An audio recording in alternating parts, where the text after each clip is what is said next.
अस्सलातु वस्सलामु अलैका या रसूल अल्लाह। अस्सलातु वस्सलामु अलैका या हबीब अल्लाह व अला आलिका व अस्हाबिका या नूर अल्लाह सल्लल्लाहु तआला अलैहि वसल्लम।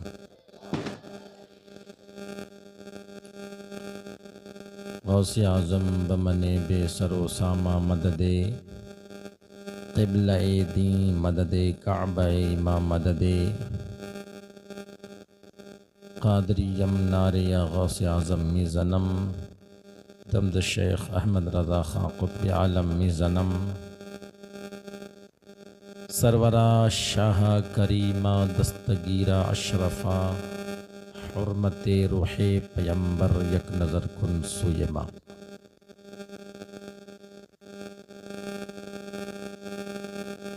आला हज़रत इमाम इश्क़ व मोहब्बत इमाम अहमद रज़ा ख़ान फ़ाज़िल बरेलवी इरशाद फरमाते हैं, ला तख़फ़ कहकर दी मुरीदों को तसल्ली। ला तख़फ़, गौसे आज़म ने कहा ला तख़फ़, मत डरो, अल्लाह रब्बी, अल्लाह हमारा रब है, अल्लाह मेरा रब है। उसी को अल्लाह ने फरमाया ला तख़फ़ कह कर दी मुरीदों को तसल्ली, क़यामत तक रहे बेखौफ बंदा गौसे आज़म का। क़यामत तक रहे, जब ये बात याद करेगा कोई गुनहगार ग़ुलाम गौसे आज़म तो वो सोचेगा कि नहीं, हमारे पीर व मुर्शिद, हमारे बड़े पीर गौसे आज़म जिनसे हम मोहब्बत करते हैं, उनकी मोहब्बत का दम भरते हैं, उन्होंने कहा है कि डरने की ज़रूरत नहीं है, इंशाअल्लाह वैसा ही होगा। और फरमाते हैं क़ादरी कर क़ादरी रख क़ादरियों में उठा, क़द्र अब्दुल क़ादर क़ुदरत नुमा के वास्ते। क़ादरी कर यानी हमें क़ादरी कर, गौसे आज़म का बना, और क़ादरी रख और क़ादरी बनाए रख, यानी गौसे आज़म की मोहब्बत में, उनकी ग़ुलामी में बनाए रख। क़ादरी कर क़ादरी रख क़ादरियों में उठा, जब हमें दुनिया से उठें तो हम पक्के सच्चे क़ादरी रहें, गौसे आज़म के दीवाने और आशिक रहें। क़द्र अब्दुल क़ादिर क़ुदरत नुमा के वास्ते, अब्दुल क़ादिर रज़ियल्लाहु ताला अन्हु, इनके वास्ते में हमें क़ादरी भी रख, क़ादरी भी बना और क़ादरियों में उठा। और अल्लाह तो फरमाते तेरी सरकार में लाता है रज़ा उसको शफ़ी, शफ़ी का माना सिफारिश करने वाला। तेरी सरकार में यानी या रसूल अल्लाह तेरी बारगाह में लाता है रज़ा उसको शफ़ी, किसको शफ़ी, किसको सिफारिश बना कर ला रहा है, जो तेरा गौस है और लाडला बेटा तेरा। समझ में आया शेर, तेरी सरकार में लाता है रज़ा उसको शफ़ी, तेरी बारगाह में। अब मैं साफ साफ अल्फाज में कह रहा हूँ, ये शेर बारहा सुनते हैं आप, तर्जमा समझ में आ जाना चाहिए आपको। तेरी बारगाह में या रसूल अल्लाह लाता है रज़ा उसको सिफारिश करने वाला, जो मेरा गौस है और लाडला बेटा तेरा। मेरा तो गौस मेरी मदद करने वाला है, लेकिन बेटा वो भी लाडला बेटा है आपका। अब जब वो सिफारिश करेंगे आपकी बारगाह में हमारे लिए, तब तो फिर कोई बात ही नहीं, बनी हुई है बात। और हमारे आपके पीर मुर्शिद हुज़ूर ताजुश शरिया अख्तर रज़ा खां अज़हरी इरशाद फरमाते हैं, खुल्द वाह है अख्तरे कादरी खुल्द में चल दिया, अख्तरे कादरी खुल्द में चल दिया। खुल्द कहते हैं जन्नत को, खुल्द का माना जन्नत। अख्तरे कादरी अपना नाम, अख्तर कादरी आपका नाम ही था। अख्तरे कादरी खुल्द में चल दिया, मैं तो खुल्द में चला गया, अब खुल्द खुला हुआ है, जन्नत खुला है। खुल्द वाह है, खुल्द वाह है, वाह का माना खुला हुआ होना, जन्नत खुला है हर एक कादरी के लिए। समझ में आया शेर, अख्तरी कादरी खुल्द में चल दिया, खुल्द वाह है हर एक कादरी के लिए। हुज़ूर ताजुश शरिया ऐसे पीर मैं समझता हूं कि हिंदुस्तान और बर्रे सगीर में जितने उलमा पैदा हुए, इसमें से अगर मैं कहूं कि 95% या 98% उलमा इनसे मुरीद हुए तो बजा होगा। 95, 98, 99% उलमा हुज़ूर ताजुश शरिया ही से मुरीद हुई।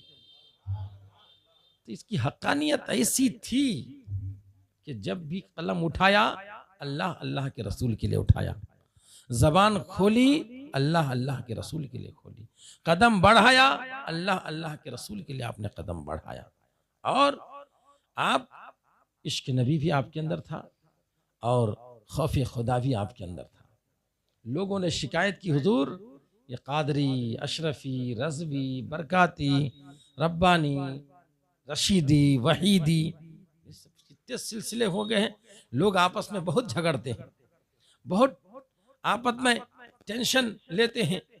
हुजूर ये ऐसे मसला चल रहा है, तो हुजूर ताजुश शरिया ने कहा था कि सब अपने आप को कादरी लिखना शुरू कर दो, झगड़ा ही खत्म हो जाएगा। अगर सब ने अपने आप को कादरी लिखना शुरू कर दिया तो कोई कहेगा नहीं कि मैं बरकाती हूं, कोई कहेगा नहीं मैं रज़वी हूं, कोई कहे नहीं मैं अशरफी हूं। पता ही नहीं चलेगा कौन है अशरफी, कौन है रशीदी, कौन है वहीदी, कौन है रब्बानी, सब कादरी। हाँ, सबकी निस्बत गौसे आजम की तरफ। तो ठीक, हुजूर सैयदना ताजुश शरिया ने वो हमें रास्ता दिया कि अगर लोग इसको अपना लें तो सिलसिले का झगड़ा ही खत्म हो जाए, कि सब अपने नाम के आखिर में कादरी लिखना शुरू कर दें। हुजूर ताजुश शरिया का बहुत बड़ा मकाम है। सुनते हैं कभी कभार मौका होता है, अब गौसे आजम की महफिल है, उनके ग़ुलामों की भी बात आ जाती है तो जिक्र करना पड़ता है। एक मरतबा बात चल रही थी गना गना की, जो स्कूलों में पढ़ाया जाता है। कहा कि हुजूर अगर ये ना पढ़ाया जाए मदरसे में तो मदरसे बंद कर दिए जाएंगे। इसमें कुछ कुफरिया कलिमात, नाजायज़ और हराम कलिमात भी हैं। तो हुजूर ताजुश शरिया ने कहा कि मदरसे बंद हो जाएंगे, और जब ईमान ही नहीं रहेगा तो मदरसे खुले रह के क्या करेंगे। जब ईमान ही नहीं रहेगा तो मदरसे खुले रह के क्या करेंगे। चक्कर आ रहा है, आराम से दुरूद पाक पढ़िए। अल्लाहुम्मा सल्ली अला सय्यदना मौलाना मुहम्मदिन बारिक वसल्लिम, सलातु व सलामुन अलैका या रसूल अल्लाह, सलातु व सलामुन अलैका या हबीब अल्लाह। कोई परेशानी नहीं होगी, गौस आज़म की महफिल है। इंशाअल्लाह गौस के सदक़े में जो भी परेशानी आई है, हल्की फुल्की ज़रा चक्कर सा महसूस हुआ, इंशाअल्लाह वो भी करे, कोई बड़ी बात नहीं है। गौस आज़म के सदक़े में, उनके वास्ते से अल्लाह ताला इनको ज़रूर सेहत अता कर देगा, ज़रूर सेहत अता फरमाएगा। थोड़ी सी परेशानी, चक्कर आ रहा था, मुतमईन हो जाए। हज़रात मोहतरम, हम सुल्तानुल औलिया की महफिल में बैठे हैं, बड़े खुशनसीब हैं। कल कुछ बात रह गई थी, मैं एक बार में पूरी बातें नहीं कर पाता हूँ, क्योंकि आप कहीं ऐसा ना समझें कि आज है हज़रत ये मौजू ले लिए तो उसी पर पूरी गुफ्तगू करे चले जा रहे हैं। इसलिए हल्की फुल्की गुफ्तगू करता हूँ, फिर अपना असल मौजू की तरफ पलट आता हूँ जल्दी से भागते हुए। तो कल निकाह के बारे में बातचीत चली थी थोड़ी बहुत, और बहुत सारी बातें रह गई थी। उनमें से दो एक बात फिर आज रखना चाहता हूँ हज़रात। तो निकाह के मसले में कल जो मैंने बताया कुछ बातें, निकाह 4 चीज़ की बुनियाद पर किया जाता है, आपको जहन नशी हो गई होगी बात। निकाह वाले जिसको 4 चीज़ें मिल गई, दुनिया आखिरत की दौलत मिल गई, वो भी मैंने बताया था आपको। गरीब है निकाह कर ले, अल्लाह उन्हें गनी कर देगा, मालदार कर देगा, ये भी बताया था मैंने आप लोगों को। हमारे यहाँ निकाह में कुछ ऐसा हो रहा है, कुछ खुराफात बहुत ज़्यादा हो रहे हैं, खुराफात बहुत ज़्यादा हो रहे हैं। एक तो शादी होने से पहले कटनम का शोर शराबा बहुत चलता है। कटनम चाहिए, उतना चाहिए, इतना चाहिए, परहेज़ करो इस चीज़ से, ये सब नाजायज़ और हराम चीज़ है।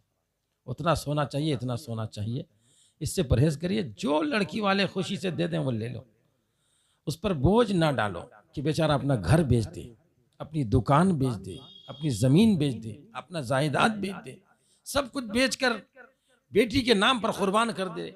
इतना मत करो, इतना मत करो। हमारे लड़के वालों से मैं कहूँगा कि इतना मत सताओ लड़की वालों को कि उनका घर बार बेचकर उनको रोड पे आ जाना पड़े। ये सारी बातें बस याद रखिए कि हमें जो रसूलुल्लाह ने रास्ता बताया है, हमें उस रास्ते पर चलना है। काम आने वाली, अगर आपके नसीब में दौलत नहीं है, ये लेकर भी आएंगे 2, 4, 5 लाख 10 लाख, कुछ ही दिन का ये मेहमान, कुछ ही दिन का ये खेल चलेगा, फिर जहां से चले थे वहीं के वहीं हैं, फिर वही मामला हो जाएगा। अच्छा, उसके साथ साथ निकाह में क्या क्या हो रहा है? एक काम ये हो रहा है कि लोग ये रस्म की तरफ बहुत तेजी से भाग रहे हैं। रस्म, दूल्हा बैठा रहता है, आधा अधूरा सजा हुआ, अब सेहरा डालना है, लोग जाते हैं रस्म करने के लिए। औरतें रस्म करती हैं, जाकर उनके गर्दन में जाकर क्या लगाती है? संदल लगाती है। क्यों लगाती है? नहीं, क्यों लगाती है मैं ये पूछना चाहता हूं। इसको लगाने से फायदा क्या है, नुकसान क्या है? लगाए तो फायदा क्या, नहीं लगाए तो नुकसान क्या? 10 रुपए उतार के देना है तो 10,000 दो उतार के, 10 रुपए काहे देती है? हाँ, देना है तो 10,000 दो, 10 रुपए देती है, और वो लोगों के सामने वो गैर महरम एक मर्द को छूती है। गैर महरम का किसी औरत को छूना या किसी गैर महरम औरत का मर्द को छूना, ये हराम है, हराम है, अशद हराम है। बिला जरूरत छूना हराम है, आप छू नहीं सकते। जाके हराम काम करती है, बिल्कुल गुनहगार होती है। एक दूसरा लोगों के सामने जाकर जाहिर होती है ये फला है, फलानी है। और बात यह है कि जब निकाह में जाती हमारी माँ और बहनें, तो पर्दे का ख्याल करती नहीं। उसका बाल दिखना चाहिए, उसका गले में जो हार पहनी है 2-4 करोड़ की, वो भी दिखना चाहिए। मेरी माँ और बहनों, जरा अल्लाह का खौफ करो, अल्लाह से डरो, पर्दे का एहतमाम करो। ये हराम काम करके आपको कब्र में आराम देने वाला कोई नहीं है, बल्कि ये आप अपने लिए आग तैयार कर रही है। एक वो ये नाजायज और हराम है। बच्चे हैं, मेरी माँ और बहन बच्चे हैं, इनसे फोटो खिंचवाना, वहां जाकर संदल लगाना, बेपर्दगी का एहतमाम करना, बिल्कुल हराम, हराम, अशद हराम है। उसके बाद क्या होता है कि वो लड़के को बुलाकर लाया जाता है, जुलवा, जुलवा डालते हैं उसके सर पे। अभी शादी हुई नहीं है, उनके हाथ से जुलवा डालते हैं। निकाह होने की तैयारी हो रही, निकाह हुआ नहीं अभी। अब वो चावल डालते हैं, चावलों को फेंकते हैं। औरतों मर्दों का इतना खल्त मल्त होता है, इतनी भीड़ भाड़ गेट पे लग जाती है कि मत पूछिए। ये सब इस तरीके से करना बिल्कुल नाजायज और हराम, हराम, अशद हराम। इससे बचें हमारी और माँ बहनें, अपने आप को बचाएं, वरना याद रखिए ये सब काम सिर्फ गुनाह के हैं, कुछ भी होना जाना नहीं है। कोई भी कुरान, कोई हदीस, किसी भी किताब में किसी अल्लाह के वली ने ये सब संदल लगाना, जुलवा डालना, ये करना, कोई तरीका नहीं बताया। ये सुन्नत के खिलाफ है, गुनाह का काम है, इनसे बचें। और दूसरी बात यह है कि हमारे कुछ दोस्त अहिब्बा, हमारे कुछ लोग शादी में दिल खोल कर खर्चा करते हैं, सूदी कर्जा लाकर बड़े पैमाने पर खर्चा करते हैं, अब फिर रोड पे आ जाते हैं। उनका इंटरेस्ट, इनका इंटरेस्ट, उनका इंटरेस्ट भरते भरते उसकी जिंदगी खराब हो जाती है, जिंदगी खत्म हो जाती है। मगर यह है कि कभी घर बिकाना पड़ता है, कभी जमीन बिकाना पड़ता है, कभी दुकान बिकाना पड़ता है, बिल्कुल फत्तू फकीर बन जाता है। ऐसा मत करो, जितनी आपकी ताकत है उतना ही खर्चा करो, हद से ज्यादा मत खर्चा करो।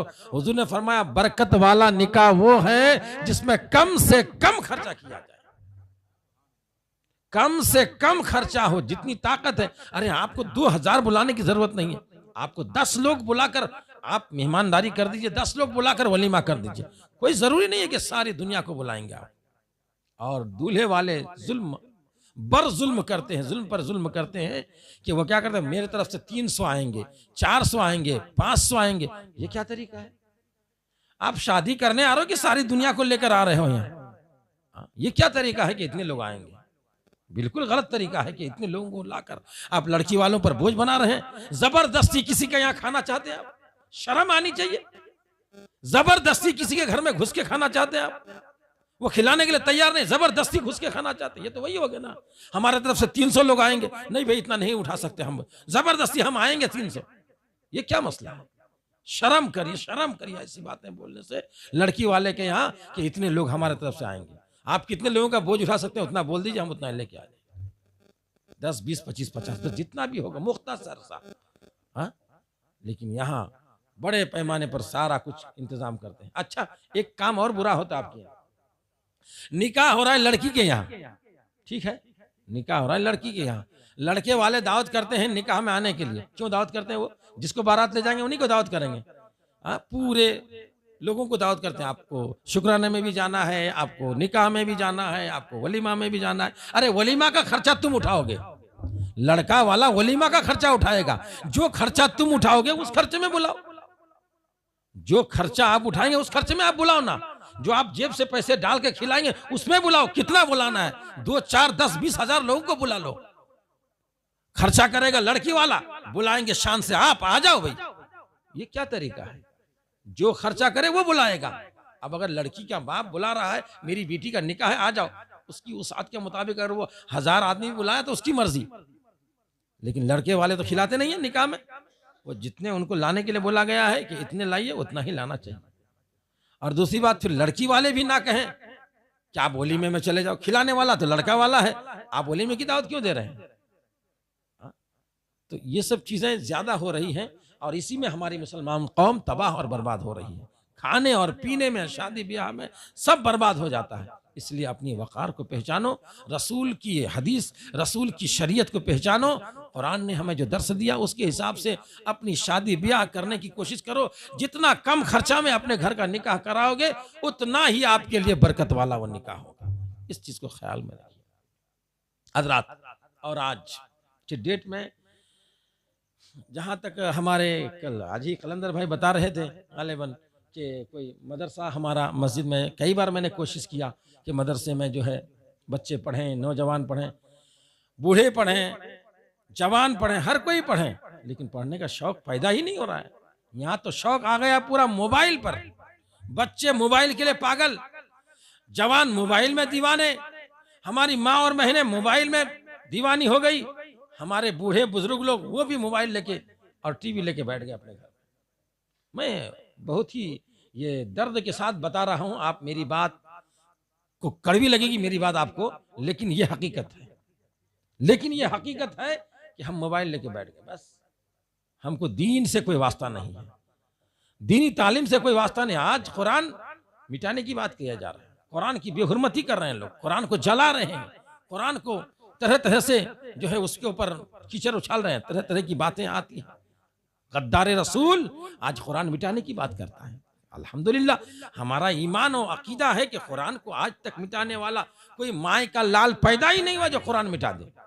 अगर कोई जालिम, कोई गुरूर, तकब्बुर से भरा हुआ इंसान, कोई बदबख्त जहन्नमी ये कहे कि हम तेरा कुरान मिटा देंगे, तेरे कुरान को हम जला देंगे, तेरे कुरान को हम सफाई हस्ती से मिटा देंगे, जो कुरान तुमने घरों में रखा था ले लिया, जो कुरान तुमने मदरसे में रखा था उसको जला दिया, जो कुरान तुमने दारुल उलूम, जामिया, यूनिवर्सिटियों में रखा था उसको अपने कब्जे में ले लिया। अरे मुसलमानों, आप कुरान कैसे तिलावत करोगे? तुम्हारे पास अब कुरान नहीं है। कुरान कुरान चिल्लाने वालों, कुरान पढ़ने वालों, कुरान की तिलावत करने वालों, कुरान पर अमल करने वालों, कैसे कुरान पढ़ोगे? कैसे कुरान पर अमल करोगे? कैसे कुरान देखोगे? कैसे कुरान की तिलावत करोगे? अब तुम्हारे पास कुरान नहीं है तो हमारे पास हजार हुफ्फाज़े किराम हैं, सीना ठोक कर खड़े हो जाएंगे, कहेंगे नादान, अब तक तुमने वह कुरान देखा था जो कागजों पर लिखा हुआ था, पेपरों पर लिखा हुआ था। कुरान हमारे दिल पर लिखा हुआ है, हम कुरान फिर तिलावत करेंगे, कुरान फिर लिखा जाएगा, कुरान को फिर आम किया जाएगा। कुरान को मिटाने वाला आज तक कोई भी मां ने ऐसा बेटा पैदा नहीं किया जो कुरान को मिटा दे। दुनिया की सारी किताब से कुरान एक अलग थलग किताब है। अगर ये चैलेंज किया जाए कि सारी किताबों को दरिया में ले जाकर डुबा दिया जाए तो सारी किताबें खत्म हो जाएंगी। कुरान को भी डुबा दिया जाए दरिया में, लेकिन कुरान खत्म नहीं होगा। क्यों? कोई किताब किसी के सीने में नहीं है। कुरान ही एक ऐसी किताब है जो हर एक मुसलमान के सीने में है, और मुसलमान के बहुत सारे बच्चों के सीनों में है जो हाफिज कुरान है, पूरा कुरान उसके सीने में। तो ये चैलेंज कौन कबूल करेगा? कुरान ही कबूल कर सकता है। तुम डुबा दो पानी में, फिर तिलावत किया जाएगा, कुरान फिर छपेगा। मदरसे की जहां तक बात है, ये मदरसा का मसला ऐसा है कि आज तकरीबन 300 साल का जायजा अगर लें तो ये कुरान, ये जो है मदरसे ने समझिए ईमान बचाए रखा है। आज जो लोगों की पेशानी में सजदों की तड़प है ना, चेहरे में दाढ़ी है ना, मुसलमान की शियार है ना, मुसलमानों की पहचान जो आज हमारे पास है ना, हम जो आज अपने आप को मुसलमान कह रहे हैं ना, ये मदरसों का देन है। मदरसे इस्लाम की रूह है, मदरसे इस्लाम की जान है। मदरसों ने इस्लाम को जिंदा कर रखा है और ये मदरसे चलते हैं गरीबों और कमजोरों के चंदे से और आम लोगों के चंदे से चलते हैं। इसको कोई सरकार मदद नहीं देती, कोई इदारा मदद नहीं देता, कोई और दूसरे किस्म की हुकूमत इसमें मदद नहीं देती, बल्कि आम लोगों के चंदे से ये मदरसे चलते हैं। और मदरसे को आज ये एशिया में, हिंदुस्तान, पाकिस्तान, कुर्ब जवार के जितने ममालिक हैं, यहाँ हर एक जगह मदारिस हैं। यही वजह है कि आज यहाँ इस्लाम जिंदा है, वरना कब का इस्लाम मिट गया होता इन इलाकों से। देखिए, जब आज से तकरीबन 150 साल पहले, 150 साल पहले जब कम्युनिज्म, कम्युनिस्टियों का दौरा हुआ, आधी दुनिया पर उन लोगों ने कब्जा कर लिया, आधी दुनिया पर उनकी हुकूमत हो गई। उन्होंने सबसे पहला काम क्या किया, जो इलाके मुसलमान के थे उससे मदरसों को उठा दिया, मदरसे बंद करा दिया। मिसाल के तौर पर ले लीजिए समरकंद, ले लीजिए बुखारा, ले लीजिए कजाकिस्तान, ले लीजिए उज़्बेकिस्तान, ले लीजिए बल्गारिया, ले लीजिए अलकारिया, इस तरीके से बहुत सारे ऐसे मुल्क हैं, ले लीजिए फिलीपीन। ये सब मुल्कों में बुखारी शरीफ, जो आज कुरान के बाद सबसे बड़ी मर्तबे वाली किताब है बुखारी शरीफ, बुखारा शहर में, जहां से बुखारी शरीफ ने बुखारी शरीफ की तरतीब दी और बुखारी शरीफ के जो मुसन्निफ वहां के रहने वाले आज वहां कलमा पढ़ने वाले मौजूद हैं। वहां दीन के नाम पर चलने वाले लोग नहीं है। क्यों? किस बुनियाद पर? मदरसे उठा दिए गए, मदरसे उस इलाके से बंद कर दिया गया। आज भी अगर मदरसा बंद कर दिया गया, 50 साल के बाद आपको यहाँ कोई जनाजा पढ़ाने वाले मिलना मुश्किल हो जाएंगे। 50 साल के बाद आपको इमामत करने वाले मुश्किल हो जाएंगे मिलना। हजरात मोहतरम, तो मदरसों को कायम रखिए, मदरसे अपने मोहल्लों में कायम कीजिए, मदरसे अपने मस्जिदों में कायम कीजिए, मदरसे में अपने बच्चों को तालीम दिलवाइए, कुरान पढ़वाइए और सिखाइए। नहीं तो यही बच्चे कल क़यामत के दिन आपके बारे में शिकायत करेंगे, परवरदिगार हमें तो डॉक्टर बनाया, हमें तो इंजीनियर बनाया, कलेक्टर बनाया, बड़े बड़े ऑफिसर्स बना दिए, लेकिन हमें हाफिज नहीं बनाया, कुरान का पढ़ने वाला नहीं बनाया, तिलावत करने वाला नहीं बनाया, दीन की समझ हमें नहीं दी इन्होंने, दीन नहीं सिखाया। तो फंस जाएंगे आप, रब की बारगाह में शिकायत होगी, बच्चे ही शिकायत करेंगे और आपको पकड़ होगी। इसलिए मेरे दोस्तों, बुजुर्गों, समझने की कोशिश करो कि मदरसा, जहाँ कई बार मैंने कोशिश किया मस्जिद में कि पढ़ें, तो ऐसा नहीं कि हमारे बच्चे ही पढ़े, वही ना समझ बच्चे, 5 साल के बच्चे क्या पढ़ेंगे, 7 साल के बच्चे क्या पढ़ेंगे? अरे पढ़ना है, नौजवानों के अंदर शौक और जज्बा पैदा होना चाहिए कुरान पढ़ने के लिए। नौजवान अपने अंदर शौक और जज्बा पैदा करो, टाइम निकालो अपना कि हमें इस टाइम में पढ़ना है।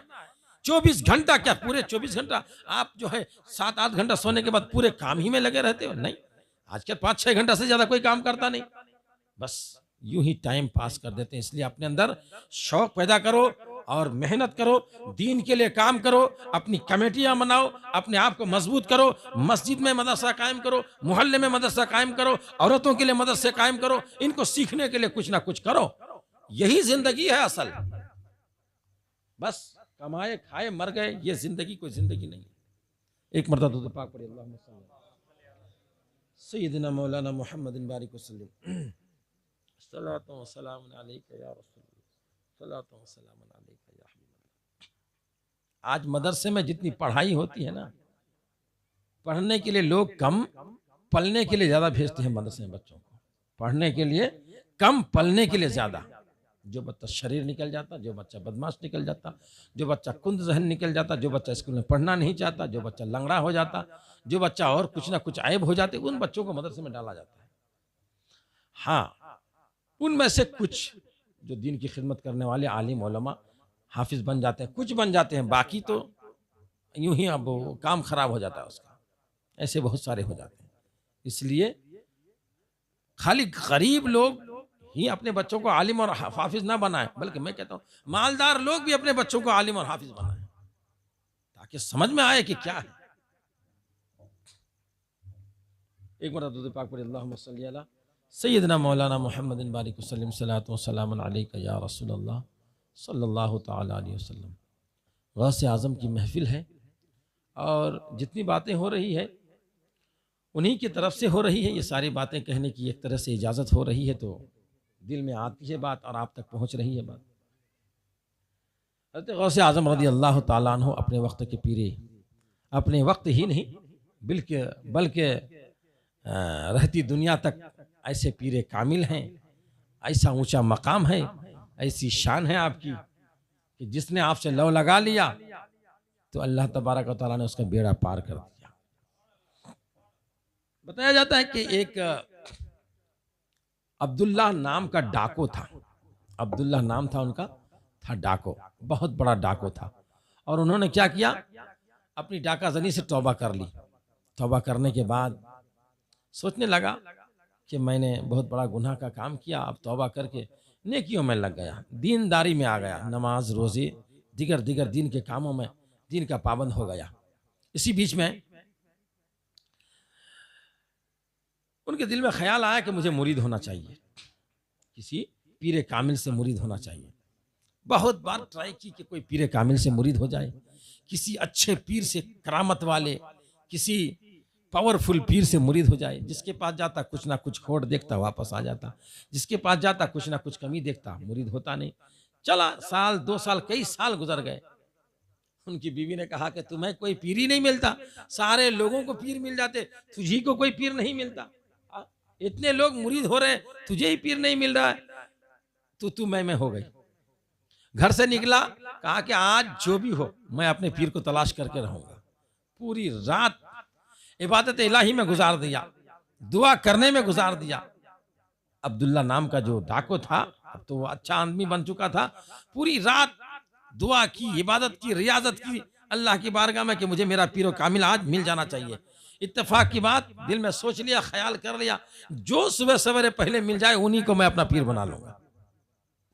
अब ऐसा ही हुआ, सुबह उठा और अपनी जो है पूरी रात तो इबादत किया था, दुआ दुरूद पढ़ करके जो ही मस्जिद के लिए निकला तो बाहर एक आदमी अंधेरे में मिला, उसको पकड़ लिया कि तुम मेरे पीर हो। मेरे पीर? मैं कहां से पीर बन गया तुम्हारा भाई, मैं तुम्हारा पीर नहीं हूं। कि नहीं, तुम मेरे पीर हो, मुझे मुरीद करो। अब तो वो ठान लिया था, जिद कर लिया कि नहीं तुम मेरे पीर हो, मुझे मुरीद करो। नहीं, हकीकत में उसका नाम था यहया, वो एक चोर था जो चोरी करके भाग रहा था अंधेरे में, उसी को पकड़ लिया।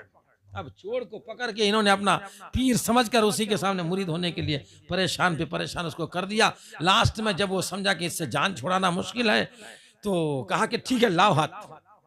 हाथ दिया और हाथ पर हाथ दे के कहा मैंने तुमको मुरीद बनाया, ठीक है यहीं रहो, जब तक मैं ना आऊं तो यहां से तुम जाना नहीं। ठीक है, अब पीर ने कह दिया तो बात कहां जाती, कहां जाता वो। चोर को अच्छा मौका मिला, यहया चोर था, वो भाग गया कि अच्छा जान छुड़ाया। अब वो जो है यहां से भागा। अब ये अपने पीरे कामिल की याद में इबादत करता, खाना खाता पीता रहता, फिर वही जगह पे आकर हाजिर कि मेरे पीर साहब यहाँ मुझे आएंगे, मुझे यहीं रहने के लिए कहें। 1 दिन 2 दिन, 1 हफ्ते 2 हफ्ते 4 हफ्ते, 1 महीना 2 महीना, 1 साल 2 साल 3 साल का अरसा गुजर गया, पीर का पता ही नहीं। कहाँ गया मेरा पीर, मुरीद करके मुझे छोड़ दिया।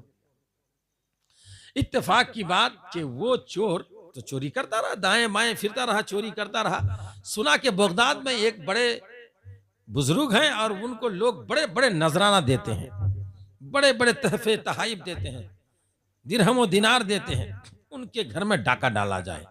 अब ये चोर गौसे आजम की घर में डाका डालने के लिए घुसा। जो ही गौसे आजम के घर में घुसा, इसी बीच में क्या होता है कि सामान जितना ढूंढा बहुत कम पाया, जितना ढूंढा बहुत कम, यूं समझे ना पाया कुछ। गौसे आजम ने कौन सी चीज जमा कर रखी थी अपने लिए, सब तो जो आता फकीरों में तकसीम कर देते थे। सोचा कि अरे सोच के आया था बहुत कुछ, मिला तो कुछ नहीं। अब भागने का जब मौका आया तो समझिए कि उसकी आंखों की रोशनी चली गई या कुछ ऐसा मसला हुआ, अब भाग नहीं सका। इसी बीच में हजरत खिज़र अलैहिस्सलाम हाजिर होते हैं। कहा कि अरे अब्दुल कादिर जिलानी गौसे आज़म रज़ी अल्लाह ताला अन्हु, फलां इलाके का कुतुब का इंतकाल हो गया है, फलां इलाके में एक कुतुब की जरूरत है। कहा ठीक है सुबह इंतजाम कर दिया जाएगा। कहा नहीं, अगर कुदरती तौर पर कोई बला नाजिल हो गया तो उसका जिम्मेदार कौन होगा। कहा ठीक है, अपने खादिम को बुलाया, कहा कि फलाने घर में जाओ, फलां रूम में जाओ, एक मेरा मेहमान आया हुआ है, उसको बुला कर लाओ। अब बुला कर लाया गया। वो चोर कांप रहा था, हाँफ रहा था और डर के मारे बड़ा परेशान था कि अब मेरे साथ क्या होगा, अब मेरे साथ क्या होगा। हजरत गौस आजम अब्दुल कादिर जिलानी ने बुलाया, निगाहे विलायत डाली और एक ही लम्हे में उसको कुतुब बना दिया, एक ही लम्हे में कुतुब बना दिया। और हजरत खिज़र अलैहिस्सलाम से कहा कि ले जाइए इनको, सबसे पहले वहां लेकर जाइए, एक शख्स है अब्दुल्ला नाम का, इनका इंतजार कर रहा है, पहले उनको मुरीद बनाइए, उसके बाद इसका जो कुतुबियत का मकाम है, जिस इलाके का कुतुब इसको बनाना है, उस इलाके में ले जाके छोड़िए। तो एक आदमी जब किसी से लव लगा लेता है, दिल लगा लेता है, तो जो है अल्लाह ताला भी उसका बेड़ा पार कर देता है। एक चोर को उन्होंने पीर मान लिया था, वो चोर ही उसका पीर बन गया, और वही चोर कामिल पीर बन गया, अल्लाह का वली बन गया, अपने वक्त का कुतुब बन गया। हजरत मोहतरम, तो हजरत गौस आजम रज़ी अल्लाह ताला अन्हु का वो मकाम है कि आपकी महफिल में, आपकी निगाहों के सामने आने वाला आदमी एक निगाह विलायत से वली बन जाता। हजरत, बहुत बड़ा मकाम है आपका, हम अगर इनके मकाम को समझ जाएं तो हम भी बड़े मकाम वाले हो जाएं। गौसे आजम के मकाम को अगर हम समझ जाएं तो हम भी बड़े मकाम वाले, मर्तबे वाले बन जाएं। वो मकाम है गौसे आजम का। बताया जाता है कि हजरत गौसे आजम रज़ी अल्लाह ताला अन्हु का एक मुरीद खास था, अबुल माली अब्दुल रहीम नाम का। फरमाते हैं कि ये फरमा रहे हैं कि मैं हुजूर गौसे आजम के जलसे में आया। जब हुजूर गौसे आजम के जलसे में आया तो भीड़ बढ़ती रही, सामने बैठा था मैं, भीड़ बढ़ती रही, इतनी भीड़ हो गई और वक्त काफ़ी हो चुका था, मुझे रफ़े हाजत की ज़रूरत पेश आई, वाशरूम की ज़रूरत पड़ी मुझे कि मुझे पाखाना वगैरह जाना है। लेकिन बात ये थी कि इधर देखते तो इधर भी भीड़ लंबी चौड़ी, इधर देखे तो इधर भी भीड़, सामने आगे पीछे चारों तरफ लोगों की इतनी भीड़ है, जाएं तो कैसे जाएं, निकलें तो कैसे निकलें, बड़ी सोच और फिक्र में पड़ गए। और इधर ऐसी परेशानी बढ़ रही है, पेट में अंदर खलबली हो रही है, करे तो क्या करे। इसी बीच में ख्याल आया, गौसे आजम की निगाह की तरफ देखा, तो गौसे आजम की निगाह की तरफ, गौसे आजम की तरफ जब निगाह उठाई और गौर से देखा तो क्या देख रहे हैं कि इस जीना से गौसे आजम के सर की तरह एक चीज आगे बढ़ी, और जब दूसरा जीना आगे उतरा वो, तो ऐसा लगा कि गौसे आजम का जिस्म आ रहा है। अब देखने वाला किसी ने नहीं देखा, सिर्फ वो देखा। हाल ये हुआ कि आते आते मेरे पास गौसे आजम की पूरी शक्ल बन गई और गौसे आजम जैसी बात करने लगे और मेरे ऊपर एक रुमाल डाल दिया।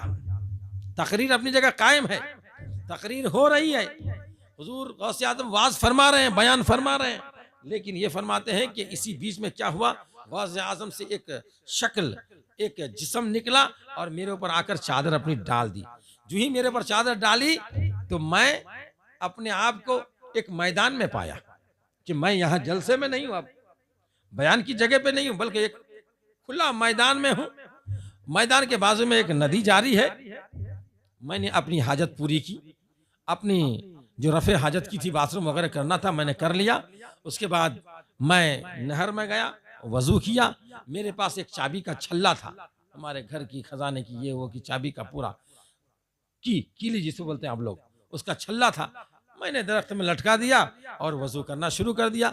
वजू किया, वजू करके बिल्कुल फारिग हुआ और जो है हजरत ने जो ही चादर उठाया तो मैं अपने आप को देख रहा हूं कि मैं बीच महफिल में बैठा हुआ। ये सारा मामला भी हो गया और मैं बीच महफिल में बैठा हुआ हूँ। सारा कुछ देखा कि मैं अब बिल्कुल ठीक हूँ और सब कोई परेशानी नहीं है, लेकिन मेरी चाबी मेरे पास नहीं थी। मेरी चाबियों का छल्ला बिल्कुल गायब था। ख्याल आया कि मैंने तो दरख्त में लटका दिया है, वो दरख्त में रह गया। ठीक है, अब आप महफिल ख़त्म हुई, कुछ दिनों के बाद आपने तिजारत के लिए सफ़र किया। सफ़र करते करते करते 14 दिन के फासले का सफ़र जब आपने किया, कितने दिन, 14 दिन का सफ़र करके एक जगह में पड़ाव डाला तो देखा कि ये वही इलाका है, वही नदी है, वही झाड़ है। अल्लाह अकबर। 14 दिन के बाद वहां जाकर उन्होंने ख्याल किया कि मेरी चाबी तो भूल गया था। दरख्त की तरफ नजर उठाया तो देखा कि दरख्त में चाबी का छल्ला लगा हुआ है। चाबियों का वो छल्ला बिल्कुल वहां लगा हुआ है। आपने चाबियों को लिया, लेने के बाद वो सफर करने के बाद, उस सफर से जो भी तिजारत करना था करने के बाद घर वापस आया, गौसे आजम के बारगाह में हाजिरी दी, सारा वाकया गौसे आजम को सुनाया तो हुजूर गौसे आजम ने फरमाया मेरी रहती जिंदगी तक किसी से ये बात कहना नहीं। हज़रात मोहतरम, वो हैं बुजुर्ग निगाहे वली में वो तासीर देखी, बदलती हजारों की तकदीर देखी। एक चादर डाल दिया तो 14 दिन के फासले पर पहुंच गए, चादर उठाया तो 14 दिन के फासला तय करके यहाँ हाजिर हो गए। हजरात मोहतरम, ऐसे ऐसे जो है करामात, ऐसी ऐसी शान की बातें आपसे जाहिर हुई, क्या बताया जाए कि हजरत गौस आजम रज़ी अल्लाह ताला अन्हु की एक मुरीद खास थे, हजरत अली इब्नुल हैती। हजरत अली इब्न हैती की जब तबीयत खराब होती तो एक बागीचा था हजरत अबुल मुजफ्फर, शेख अबुल मुजफ्फर का, तो इनके बागीचे में चले जाते और तबीयत खराब हो जाती तो उसके बागीचे में, क्योंकि हरियाली रहती, तबीयत खराब हो जाती तो वहीं जाकर 2-4 दिन रुकते थे बागीचे में। इत्तेफाक की बात कि आपकी तबीयत खराब हुई, आप अबुल मुजफ्फर के बागीचे में चले गए और उसके बाद हजरत गौस आजम को पता चला कि इनकी तबीयत खराब हो गई, तो इनकी इयादत के लिए उस बागीचे में हजरत गौस आजम तशरीफ ले गए। जब इनकी इयादत के लिए गौस आजम तशरीफ ले गए बागीचे में, तो बागीचा बहुत बड़ा था, लेकिन बागीचे में 2 दरख्त ऐसा था जो सूख गया था, तकरीबन उसको सूखे और उसको फल दिए 4 साल हो गए थे। 4 साल से वो दरख्त फल नहीं दे रहा था, सूख कर बिल्कुल काटा हो चुका था। और बागीचे वाले ने ख्याल किया था कि अब इसको काट दिया जाए, रखे तो कोई फायदा है नहीं, इसको काट देना है। इत्तेफाक की बात, हज़रत गौस आज़म उस बागीचे में पहुंचे, एक दरख्त के पास आपने वजू फरमाया, दूसरे दरख्त के पास आपने नमाज पढ़ी। नमाज आपका पढ़ना था, वजू आपका करना था। वो दरख्त जो सूख चुका था, सूख कर काटे हो चुके थे, झन झन की आवाज आ रही थी, वो दरख्त देखते ही देखते उसमें हरियाली आ गई। और बताया जाता है 2, 4, 5 दिन गुजर ही रहे थे, 7 दिन के अंदर, 1 हफ्ते के अंदर उस दरख्त के ऊपर फल आ गया, उस खजूर के दरख्त के ऊपर फल आ गया। बताते हैं कि उस वक्त है फल का मौसम नहीं था, फल का वो जमाना नहीं था। फल का एक वक्त होता है, वो फल का जमाना नहीं था, लेकिन 8 दिन के अंदर, 1 हफ्ते के अंदर उस दरख्त में फल आ गया। हजरत साले नाम के एक बुजुर्ग है, वो फरमाते हैं मैंने फल तोड़ा और फल तोड़कर हजरत गौस आजम की बारगाह में हाजिरी दी, हजरत गौस आजम को दिखाया। 1 हफ्ते के बाद तो हजरत गौस आजम रज़ी अल्लाह ताला अन्हु ने फरमाया, अल्लाह तबारक व तआला तेरी जमीन में बरकत अता फरमाए, तेरे दरख्तों में बरकत अता फरमाए, तेरे मवेशियों यानी जानवरों में बरकत अता फरमाए, तेरे माल में अल्लाह ताला बरकत अता फरमाए। ये दुआ करना था। फरमाते हैं कि अब हमारे घर में इतने माल की फरावानी हो गई, मत पूछिए। अगर 100 बोरी हमारे गोडाउन में माल रहता, 50 खर्चा कर देता, फिर जाकर देखता तो 100 का 100 मौजूद होता। मेरे पास 500, 1000 कितने भी दिनार आते, मैं आधा खर्चा कर देता। 100 दिनार आया, 50 खर्चा किया, फिर देखा तो 100 के 100 दिनार मेरे पास मौजूद हैं। और हाल ये था, मेरे मवेशियों के इतने दूध के दूध इस्तेमाल करते करते, बांटते बांटते लोगों को थक जाता था, लेकिन गाय और जानवरों का दूध खत्म नहीं होता था। मेरे जानवरों के लिए गौस आज़म ने दुआ फरमाई थी, उनके बच्चों का हिसाब रखना मुश्किल हो गया। इतने बच्चे पैदा हो रहे थे, इतने बच्चे पैदा हो रहे थे, जिसका हिसाब लगाना मेरा मुश्किल हो गया। मैं मालदार पे मालदार, मालदार पे मालदार बनता चला गया। हज़रात मोहतरम, तो हज़रत गौस आज़म की वो दुआ जो एक बार किसी के लिए कर दी तो उसकी जिंदगी संवर गई। बस हमारी भी यही इल्तिजा है, या गौस हम गुलामों पर भी एक निगाह करम डाल दीजिए, हमारी दुनियावी ज़िंदगी के लिए और उखरवी ज़िंदगी के लिए भी, कि हमारी ज़िंदगी संवर जाए, हमारी ज़िंदगी भी संवर जाए और आखिरत भी संवर जाए। हज़रात मोहतरम, तो हज़रत गौस आज़म रज़ी अल्लाह ताला अन्हु के ऐसे बहुत सारे वाक़यात हैं। एक आपके एक और मुरीद हैं जो आपके साथ जुमा के लिए जाया करते थे, हज़रत अज़्ज़ार या बज़्ज़ार नाम के थे। तो जुमा के लिए जाते थे, तो अक्सर ऐसा होता था कि जुमा के लिए जाते थे आप, तो जो ही जुमा के लिए लोग निकलते थे, ये हज़रत गौस आज़म निकलते थे, तो घर से निकलते ही लोगों की भीड़ लग जाती थी। कोई कदम बोसी करता, कोई हाथ चूमता, कोई मुसाफा करता, कोई सलाम करता। इतनी भीड़ होती थी कि परेशानी हो जाती थी लोग। अच्छा, अब इस दिन जब जुमा के लिए निकले हैं, ये बुजुर्ग फरमाते हैं कि हम गौसे आजम के साथ थे, जब जुमा के लिए निकले हैं, रास्ता पूरा खाली है, कोई आदमी ही नहीं, कि कोई गौसे आजम को सलाम करने वाला तक नहीं, मुसाफा करने वाला तक नहीं। सोचा कि ये क्या मामला है, ये क्या माजरा है।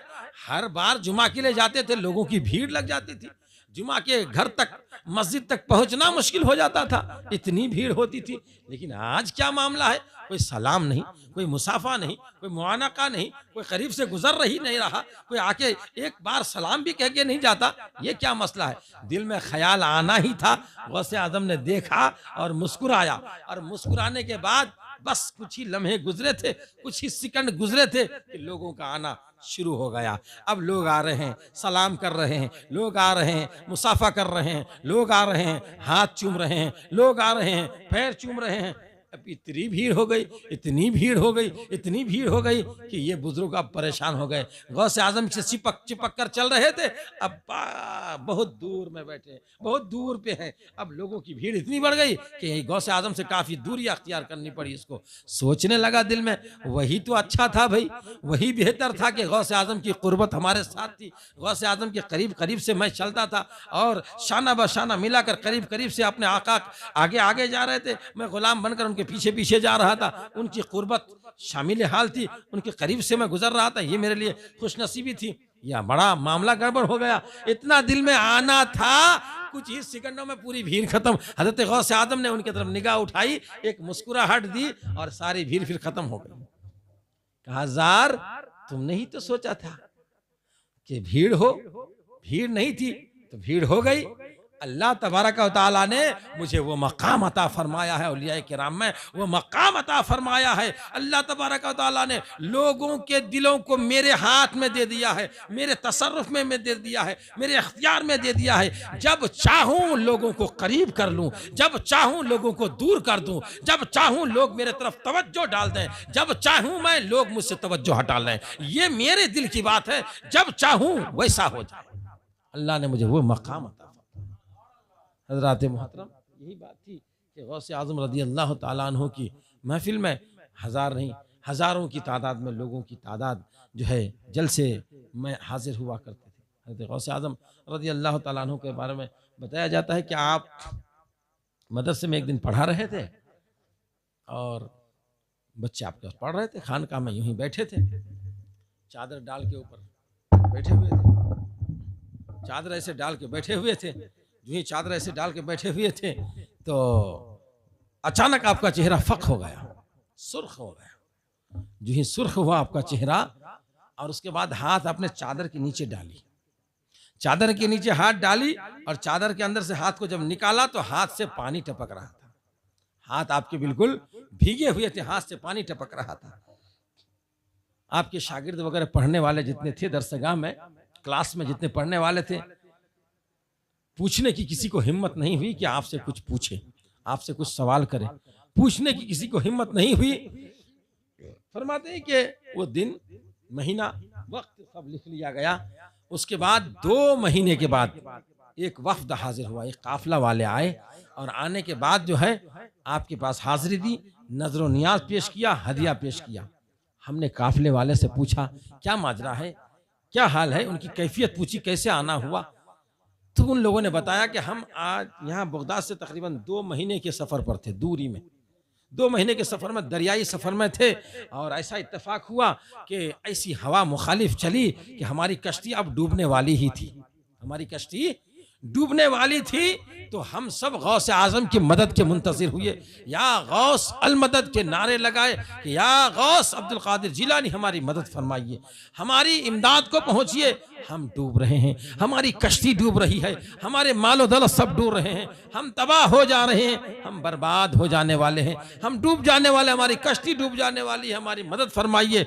तो फरमाते हैं कि एक हाथ जाहिर हुआ। क्या जाहिर हुआ? एक हाथ जाहिर हुआ और वो हाथ जाहिर होकर हमारी कश्ती को किनारा लगा दिया। और फिर हम बहिफाजत वहां से निकले और वहां से सफर करते हुए अपने अपने घर पहुंचे। फिर जो है ये नजराने, ये तहाइफ लेकर हम गौसे आजम की बारगाह में पहुंचे, क्योंकि हमने गौसे आजम को पुकारा था और हमारी गौसे आजम ने ही मदद फरमाई थी। हज़रात मोहतरम, ऐसे बहुत सारे वाक़यात आपको मिलेंगे कि हज़रत गौसे आज़म रज़ी अल्लाह ताला अन्हो से सरजद हुए। हज़रत गौसे आज़म रज़ी अल्लाह ताला अन्हो का बहुत बड़ा मकाम है। हज़रात मोहतरम, एक मरतबा दुरूद पाक सुनाइए। अल्लाहुम्मा सल्ली अला सय्यिदिना मौलाना मुहम्मदिन बारिक वसल्लम सलातो व सलामुन अलैका या रसूलल्लाह सल्लल्लाहु अलैहि वसल्लम। आवाज़ भी बैठी हुई है, लेकिन दिल चाह रहा है कि ज़्यादा से ज़्यादा कुछ आप लोगों को सुनाऊं। वक्त भी हो चुका है, इसलिए आइए एक और शान गौस आज़म देख लीजिए कि हज़रत गौस आज़म रज़ी अल्लाह ताला अन्हु एक मरतबा सौ शौनीज़िया एक कब्रिस्तान का नाम है बगदाद में। आप उस कब्रिस्तान में फातिहा के लिए गए, आपके साथ आपके मुरीदीन भी थे, मुतक़िदीन भी, अक़ीदतमंद वगैरह भी थे, सब लोग गए। एक कब्र, दो कब्र पर फातिहा की, दो चार कब्र पर फातिहा करने के बाद एक बुज़ुर्ग थे शेख हम्माद, जिनके मदरसे में आपने तालीम हासिल की थी, उस बुज़ुर्ग के कब्र पर हाज़िरी दी। उस बुज़ुर्ग की कब्र पर जब हाजिर दी तो काफ़ी वक्त लगा दिया, इतना वक्त लगाया कि सूरज काफ़ी ऊपर आ गया।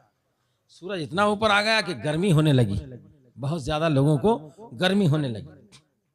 लोगों ने पूछा, हजरत ये क्या मामला है, आप दूसरी कब्र में हाजिरी दी, आपने तो बहुत जल्दी जल्दी वहाँ से निकल गए फातिहा पढ़ के, और हजरत शेख हम्माद की कब्र में आपने हाजिरी दी तो बहुत देर लगा दी, बहुत वक्त लगा दिया, यहाँ तक कि सूरज बहुत ऊपर आ गया, अब गर्मी होने लगी, क्या माजरा है, क्या बात है।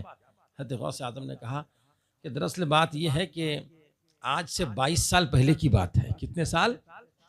22 साल पहले की बात है। जब मैं बगदाद में रहता था तो मैं और मेरे कुछ साथी लोग और हज़रत हम्माद और कुछ लोग जो है जा रहे थे, कहाँ? जुम्मा के लिए हम लोग जा रहे थे। तो हज़रत हम्माद ने मुझे एक धक्का दिया, जब पुल करीब आया तो मुझे एक धक्का दिया तो मैं पानी में गिर गया। जब पानी में गिर गया तो पूरा बदन भीग गया। मेरे हाथ में कुछ किताबें थी तो मैंने किताबों को ऊपर कर लिया और उसके बाद पानी से निकलकर बाहर आया, और आने के बाद फिर अपने जुब्बे को निचोड़ा और फिर पहन लिया। लेकिन सर्दी का ज़माना था, मुझे काफ़ी दिक्कत हुई, ठंडी भी महसूस हुई मुझे।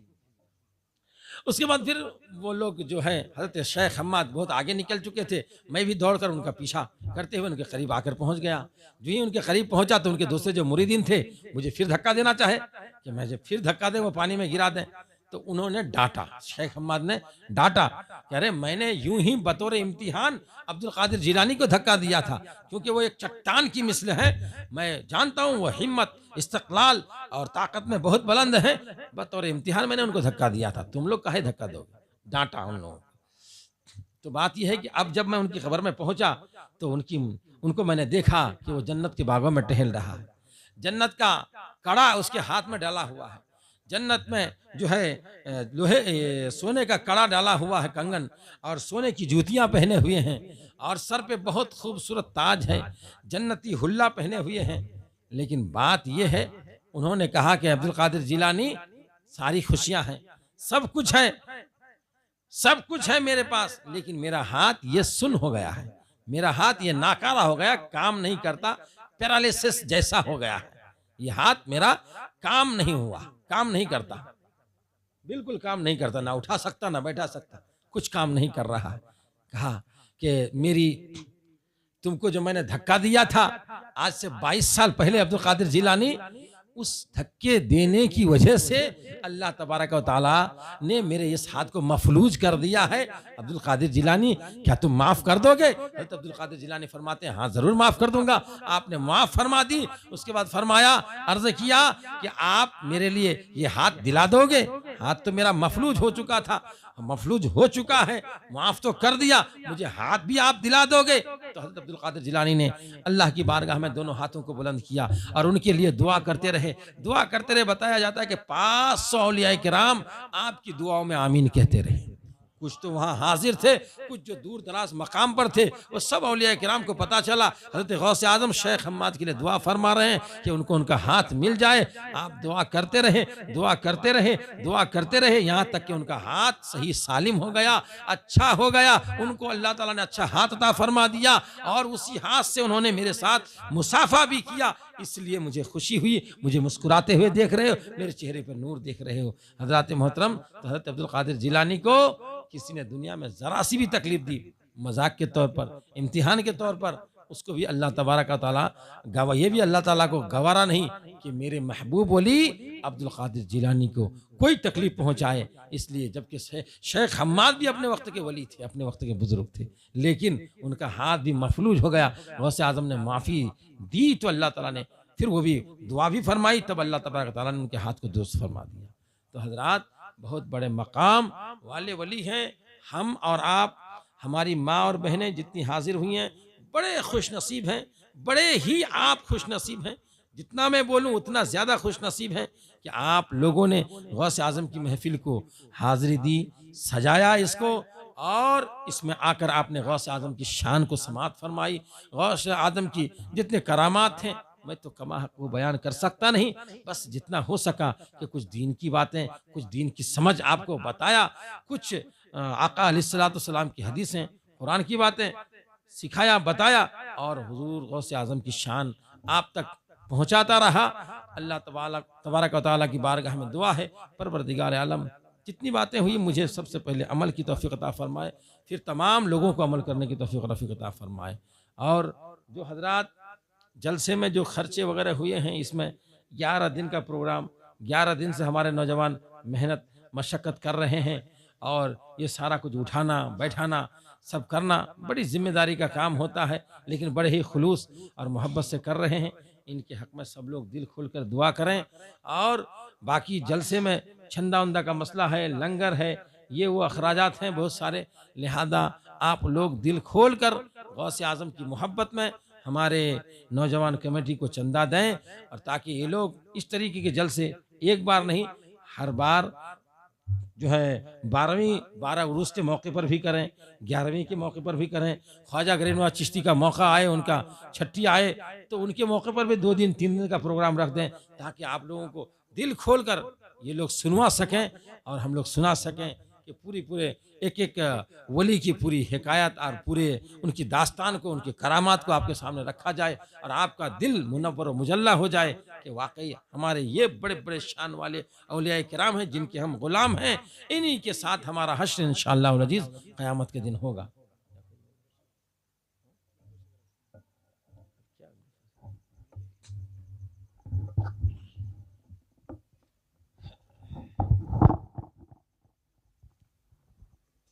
तमाम हज़रात अस्सलामु अलैकुम वरहमतुल्लाहि वबरकातुहू।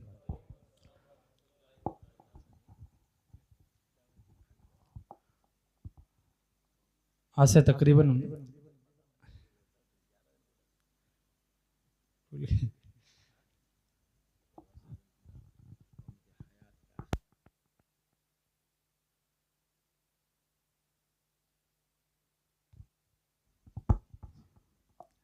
आज से तकरीबन 10 या 11 दिन से जलसा सजा रहे हैं, और हज़रत तशरीफ़ लाकर अपना कीमती वक्त निकाल कर हमारे लिए बहुत ही कीमती बातें हमको अता फरमाए हैं।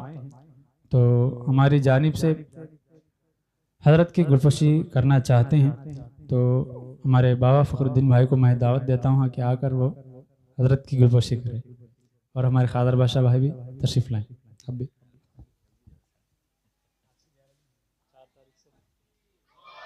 तुम्हें आओ, नहीं लाओ।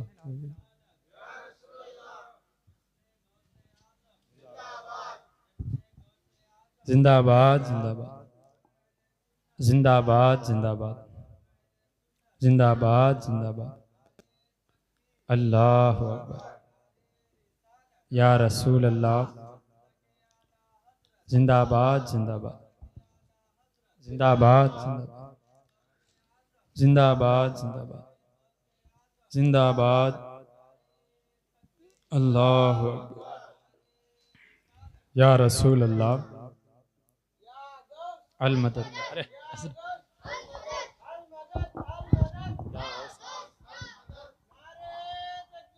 अल्लाहु अकबर, या रसूल अल्लाह। जिंदाबाद जिंदाबाद, या रसूल अल्लाह। मेरा ख्याल था कि कल भी बयान होगा, और जो है कुछ बातें और भी बयान करनी थी, मगर अब वक्त भी ख़त्म हो चुका है। अब वो मौका भी नहीं है। इंशाअल्लाह फिर कभी मौका हुआ तो जो रह गई बातें, बहुत सारी बातें ऐसी थी जो करनी थी आप लोगों से, मगर वक्त का ख्याल करते हुए कि जल्दी जल्दी अपनी गुफ्तगू को हर दिन समेटना पड़ा। तो बात वही है कि आप लोग दिल खोलकर हमारे मस्जिद के जितने कमेटी वाले हैं, अल्हम्दुलिल्लाह